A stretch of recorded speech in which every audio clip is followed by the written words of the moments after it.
So for this concept map, we're going to go over the types of hormonal and metabolic dysfunctions. We found 6 diseases and dysfunctions in Chapter 13 and went over them. For the first one, it's syndrome of inappropriate antidiuretic hormone secretion.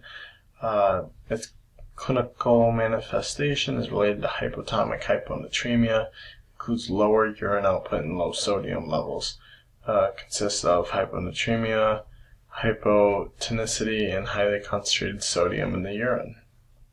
IV saline medications are administered to block ADH.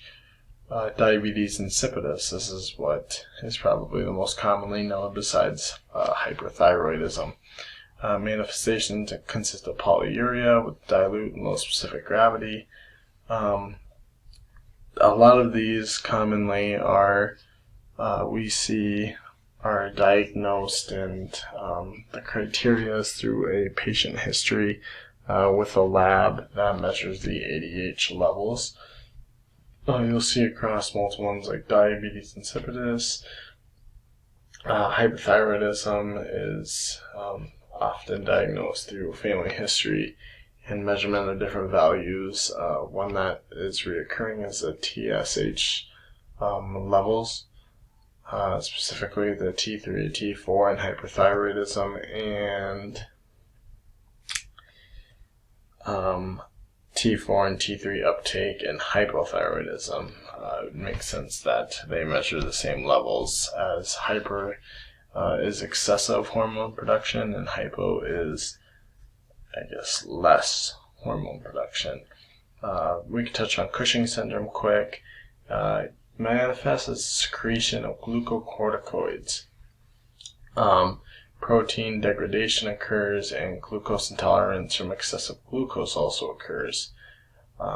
It is determined through a 24-hour urine collection, where it's looked at in a urinalysis, and treatment is often done by radiation administration and administration of corticosteroids, or even surgery. And lastly, Addison disease. Insufficient hormone levels and elevations in ACTH levels in the body. Electrolyte levels are measured along with serum corticosteroid levels being lower, and treatment is done with IV infusion of hydrocortisone ceasing and meds being supplemented. Salt intake is also increased.